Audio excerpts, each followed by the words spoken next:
We are flowing. Damn it! Except I'm trying to.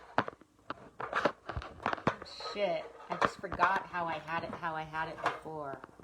Really good.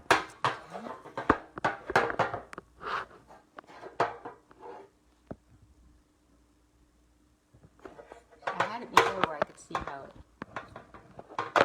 Damn it! Shoot, Roselle, you surprised me. I didn't realize we were about to go back on. I picked up my phone to look at it. Oh, see, I wasn't sure. I don't know if she's ready or not, but It's cool.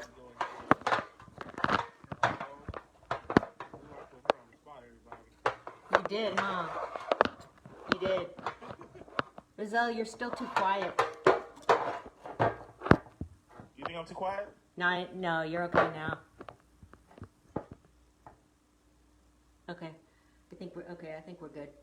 I'm gonna have to put I think it's the mic. I'm gonna put a better mic on here. Yeah. I'm not using the same mic that me and you have. I have a different mic, but I'm gonna go back to the cordless mics. I have a corded mic right now, but this is like one of my first mics. Yeah. Or you can just talk. You can hear me, right? You can just talk louder. Of course. Yeah. Yeah. Project.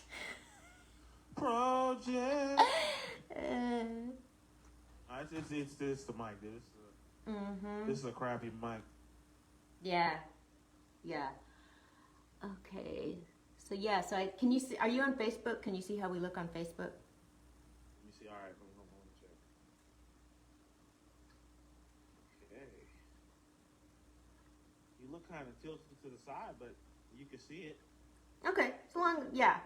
Tilted to the side is cool. So long as we're both showing up. And we're not sideways. We can be tilted. That's okay. Yeah, it's okay. It looks okay to me. Shit's going down in Holland. There's been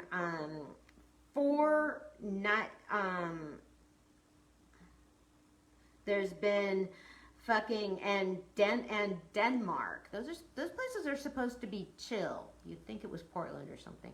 Youths torched a Dutch COVID testing center and an effigy of the Danish Prime Minister. So in Holland, there's been 3 nights of riots. There's a, I'm like, what the fuck, man? What are people rioting about? I mean, it's a pandemic. I mean, I can understand rioting about, I mean, I can understand rioting about issues that were man-made or whatever, but this is a pandemic. Don't be crazy. Okay, so our friend Bobby Wine has been in Uganda, has remained under house arrest, and his wife is with him, and they sent their children away, but I guess they had a relative's kid visiting, an 18-month-old niece of Bobby Wine's wife, and so this baby has been there while they were under house arrest.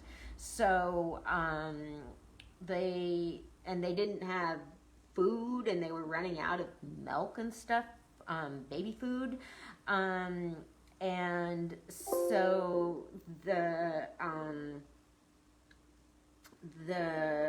baby was.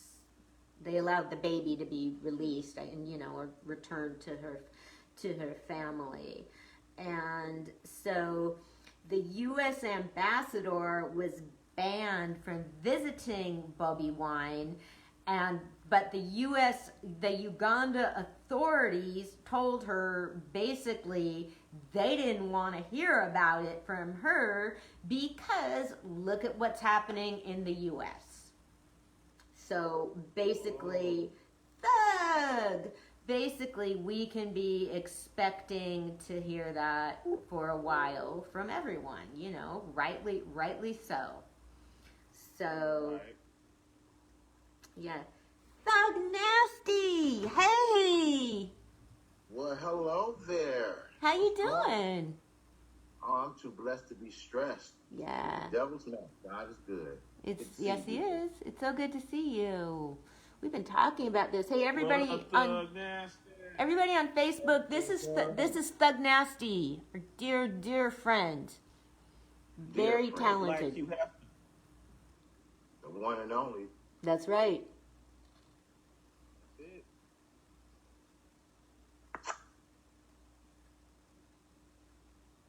All right, I'm back. My Okay. screen was messing. So what's the word, y'all? We've been, Introduction, Thug. yeah.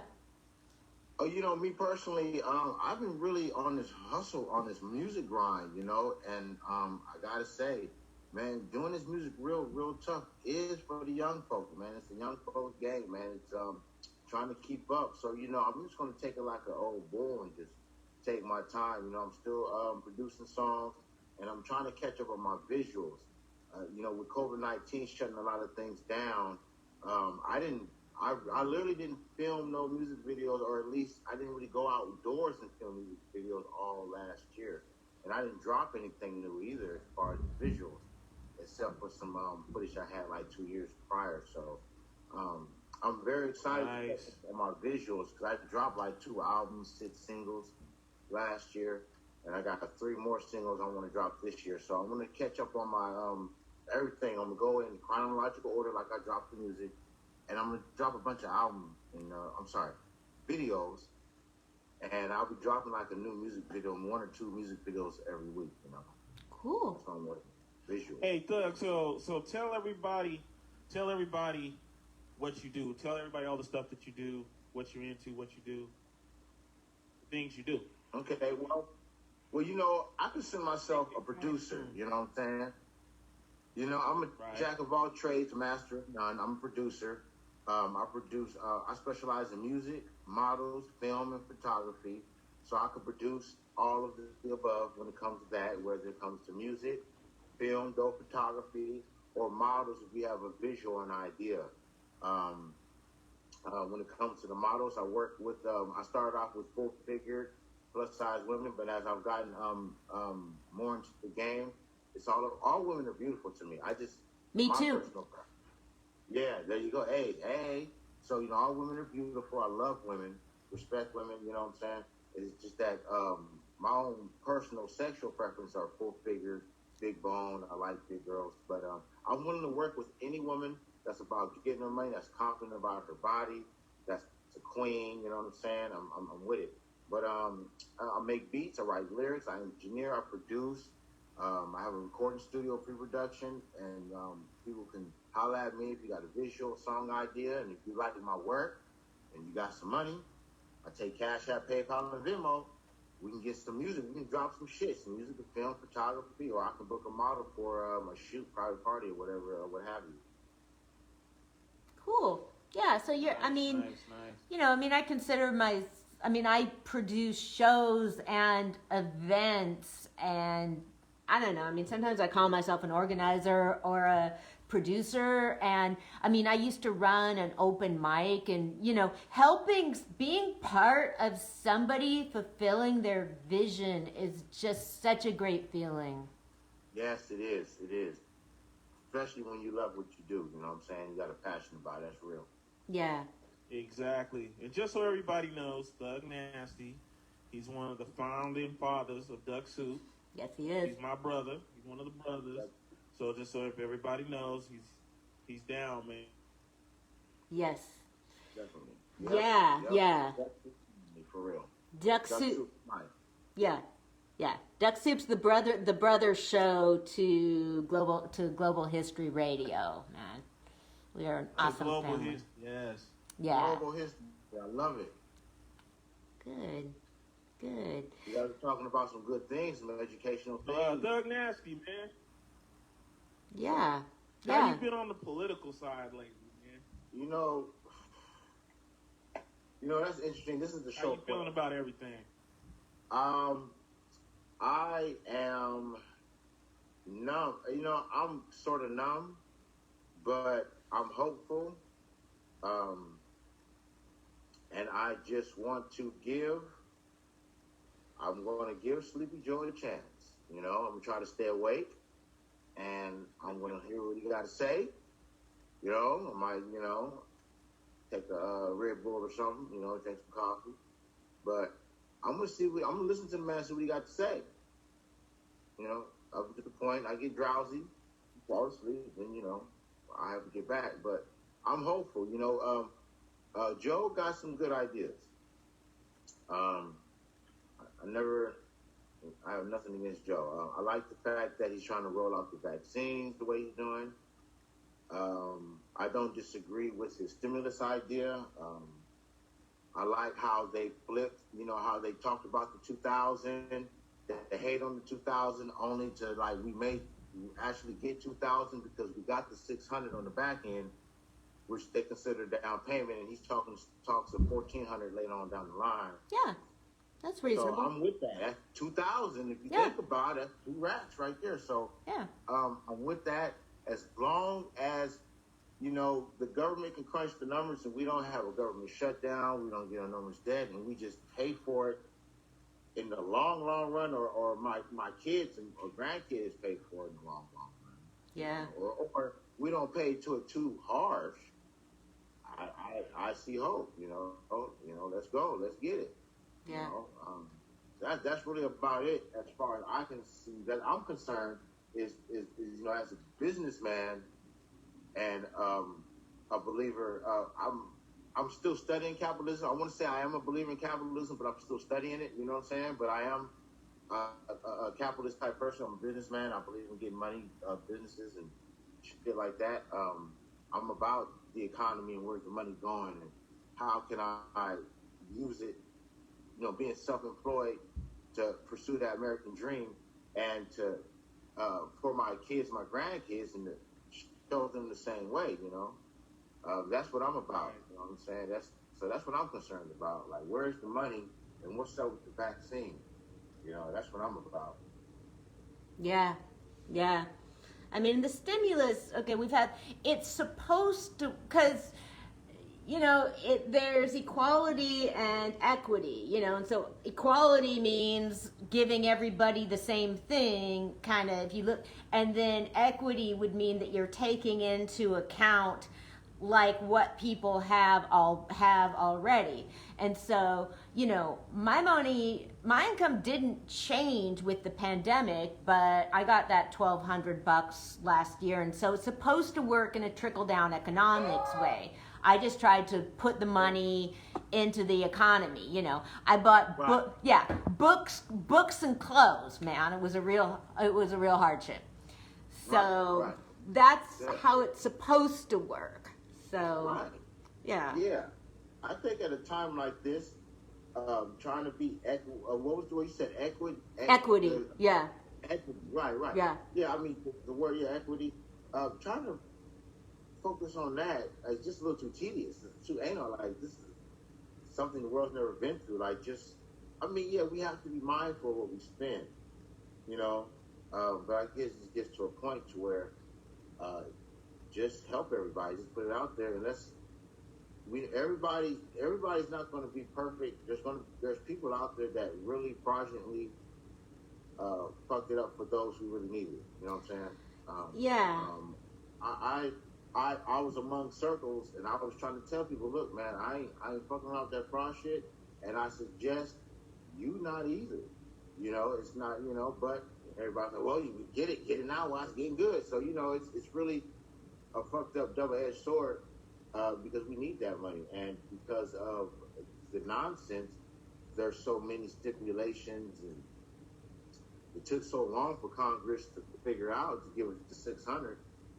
That is just, it's just sad. But I just hope we figure it out. That's why I have hope that we'll figure it out. Yeah, people take the stimulus money and these loans and these things that the government's giving out for these small businesses and really put them to use in a positive way. Yeah. If you use it correctly, this could change lives and get people on their feet and running and talk. Yeah, because I mean, if you've lost a business, I mean, that amount isn't gonna, you look at restaurants, and I mean, I love theater and live music, and so, I mean, I'm just and then last week we were talking about, Roselle was talking about whether there's going to be shows again, and so, the arts, and it's just so hard. It's so hard for people to keep that going anyway in the best of times. Right. I feel with those people. But I will say this, though. For artists, like it's our field, when it comes to media and internet and streaming, and having content, this is our time. Yeah. To do podcasts, have these talks, drop new music to stream, videos, like, because I say personally, on my website, my numbers have done well. Oh, cool. Excuse me for a moment. I have a guest at my door. I apologize for this, you guys. I'm gonna mute my mic. Yeah.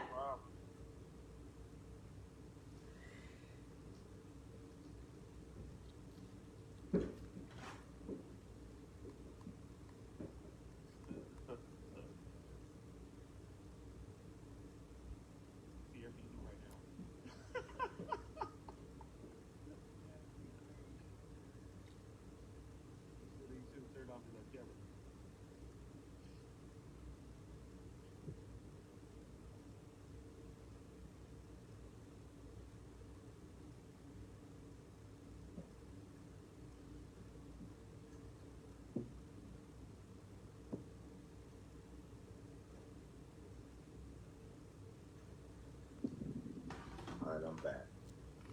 I mean, I feel like Joe has a heart. Joe has a big heart, and he's experienced a lot of grief and loss in his life, and he's just really compassionate. And when his son died a couple years ago, his son died in 2015. His son was about 45, and so there was a memorial at the Delaware State Capitol because, that family his son was the Delaware Attorney General. The family's real beloved in the state.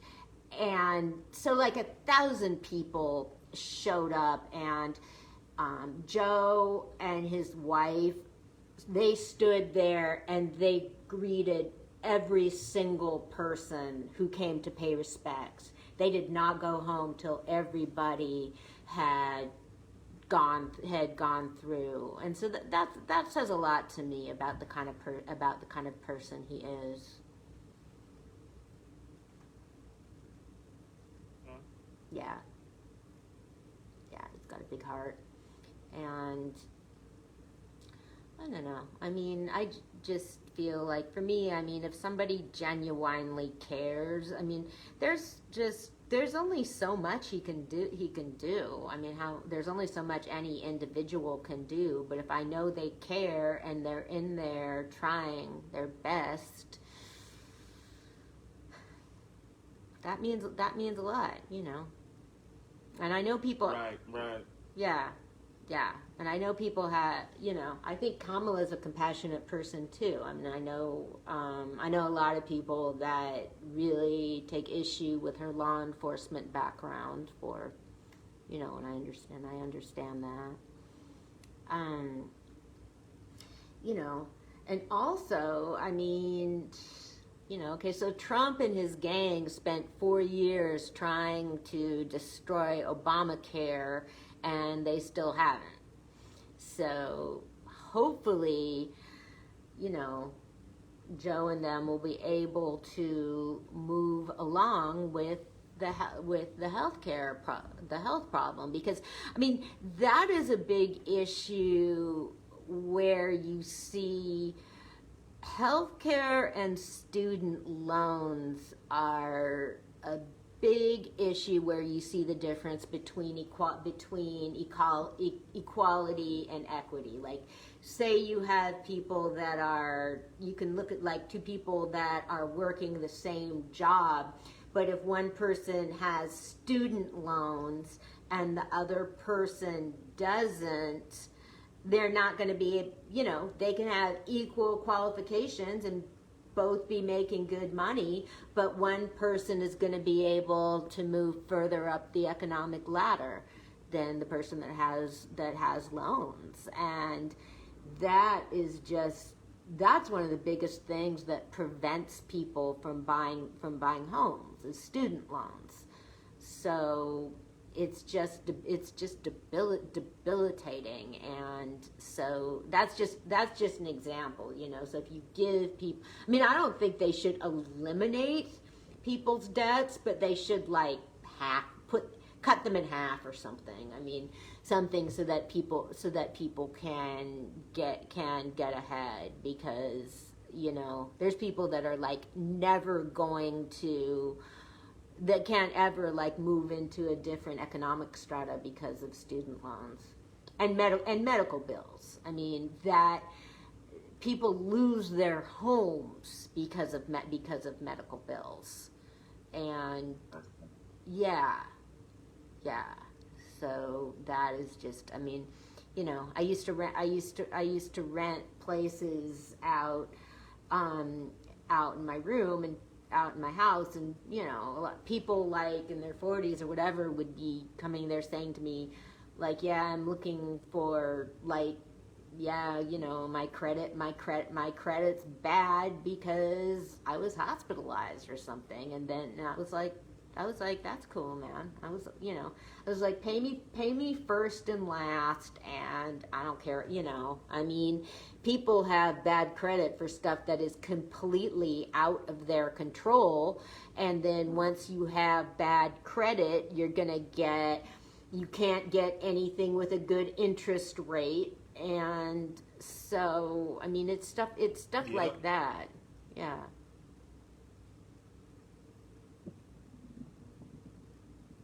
That was deep. Yeah, we get going here. We really do. Well, yeah. So, Thug, do you want to share any thoughts with us about healthcare, mental health? Because you were talking about that on one of your podcasts. Oh, yeah. At the time,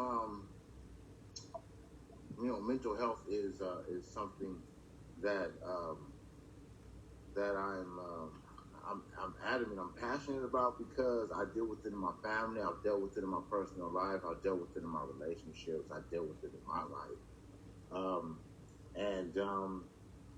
Mostly I've had issues of where you're in a relationship and you love somebody and you care for them, but they're dealing with some things, and you just want this person to be happy, you want to be there for them, but it's kind of hard to support them and be there and not enable them at the same time. Yeah. Because my thing was like, being in a relationship per se with a woman with depression, in my mind, I'm trying to do everything as a man to keep her happy, put a smile on her face, tell her she's beautiful, I love her, the sky's the limit, and be positive. But, it wouldn't matter because there was nothing I could say or do to change her way of thinking, and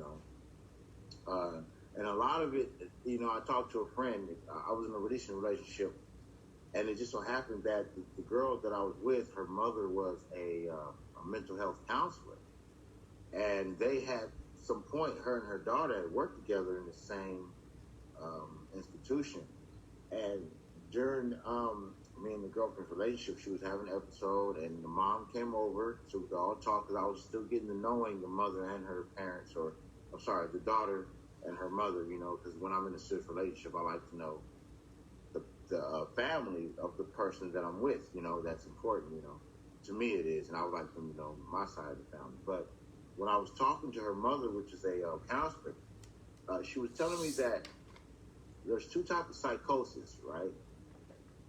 There's oh my God, there's two words. I'm trying to get the correct words. Excuse me. One is induced. Yeah. There's one form of induced. Yeah. But then there's the other one where there's another word for when you're born with it. Chemical? Uh, huh? Chemically? No. Well, see, that's induced. That's part of being induced when when you're drinking drugs or abuse, Yeah. a traumatic event. Yeah. That can induce a psychosis. Yeah. For somebody who has some psychological things. But there's the one where it's the word for it when you're born with it. Oh my God. Oh, I hate when I can't find my words. It's frustrating. It's not authentic. It's when you're born with it. But but there's another word. I like to use exact words when I try to talk to these things, Yeah. But there's induced, and then there's, I don't know if it's organic or whatever, but see, when you're born with it, at the end of the day, that's what it means. Yeah. But the lady friend I was with, it was induced. And it had a lot to do with trauma from abusive relationships. Yeah. And during her 6-year abusive relationship, she would use to cope with the abusive relationship. Yeah. Which just made it even worse. So after 6 years, 5 years, whatever years of that, by the time I was able to get into her life or try to help her or whatever, I mean, there's just a lot of damage done psychologically. I mean, we're talking about kids being taken because they weren't able to, you get it. There's a downfall with that, with drug addiction and poor mental health. When you have poor mental health and you put drug addiction with it, it's just the mix never works. It doesn't work. It just won't work.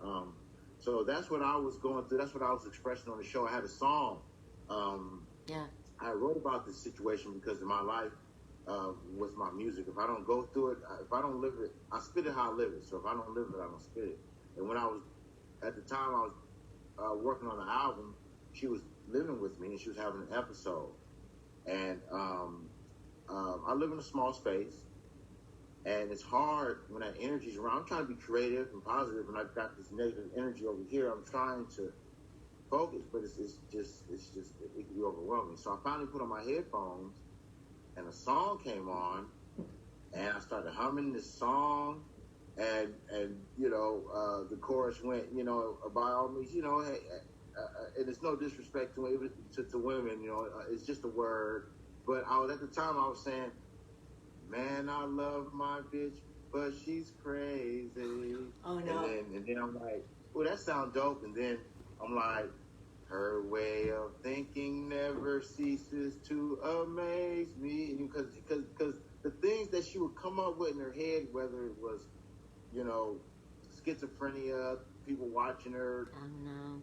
Things coming, things like that. And I'm not making fun of the situation. This is real shit. Because I cared about this person, And it's hard when you're... and at the end of the day, I had to realize that when you love somebody, especially in situations like that, you have to love them enough to let them go. Because at the end of the day, when we're dealing with a chemical imbalance in the brain, psychosis and things, I'm not a psychologist. I'm not a doctor. I'm not a counselor.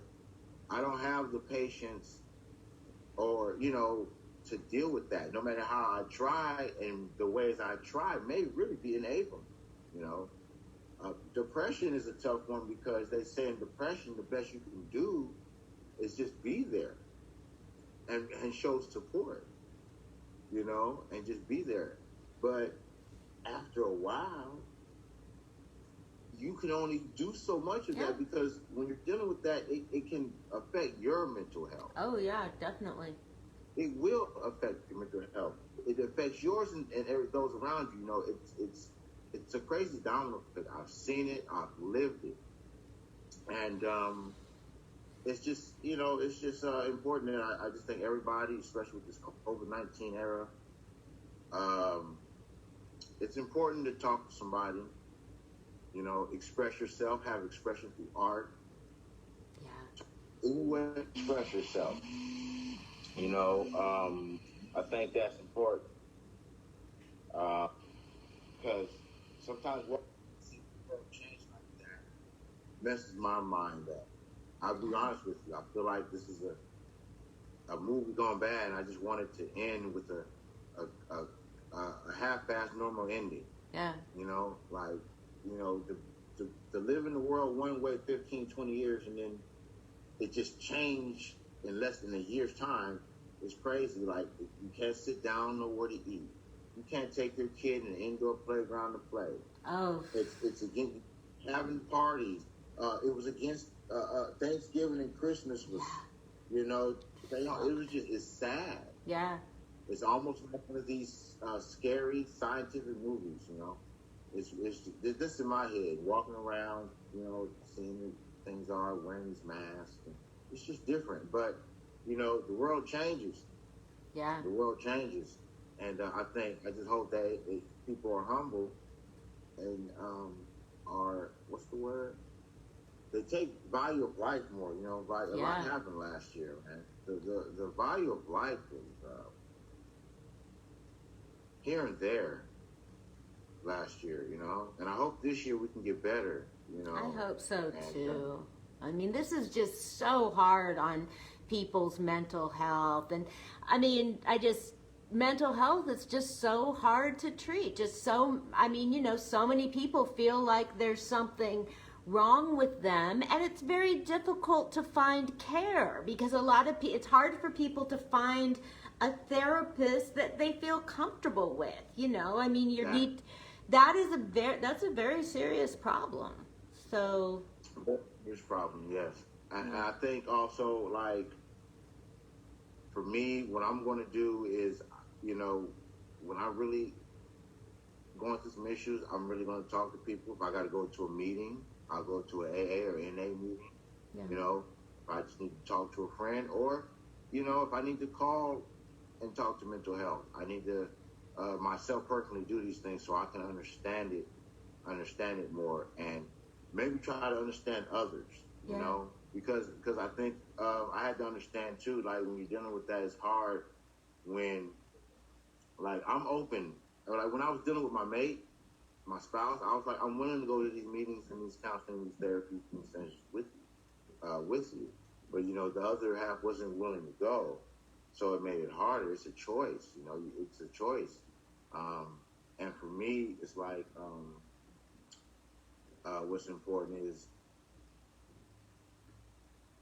before you know I judge somebody, because that's something that's important. That's going through these things.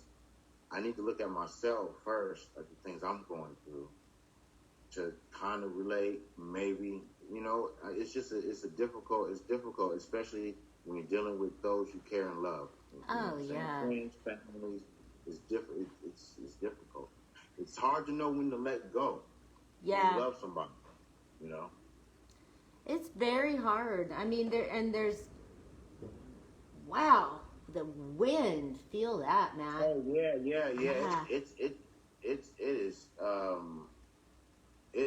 It's cold out there. It's wet too. It's really cold.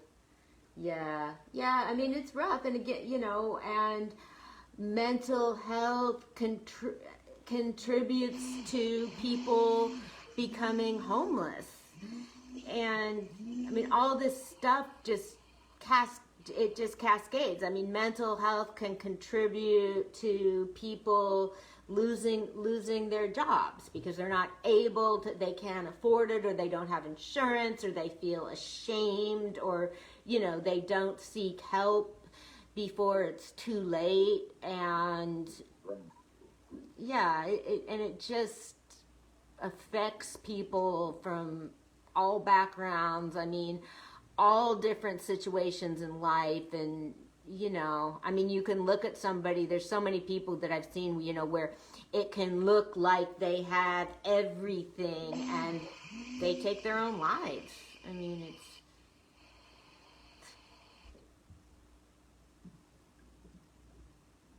what? I was listening. Is that you, Thug Nasty? Yeah, it's him. My phone is. I'm getting these phones. People are calling me and buzzing me right now, and I'm just declining the calls. I'm trying to focus right now. Yeah, it's about that time. Even they fixed right now. They blowing me the hell up right now. And another. I'm texting that. I'm sending that message. I'm trying to text people. You know what I'm saying? You know, business as usual. Business as usual. Seriously. And grief. I mean, I really noticed that I worry about a lot of the young people I know who have lost so many friends violently and that have not been able to deal with that grief, and that just contributes to so many problems. And it contributes to so many, I mean, problems, like if children's grief isn't treated when they're young, if they don't have counseling, a lot of the kids that you see acting out and getting into trouble are doing it, yeah, because of grief or mental health, Yeah. It's just as real for young people. These kids staying at home doing this schoolwork. I was talking to my little nephew the other day. He got to get no more, excuse me.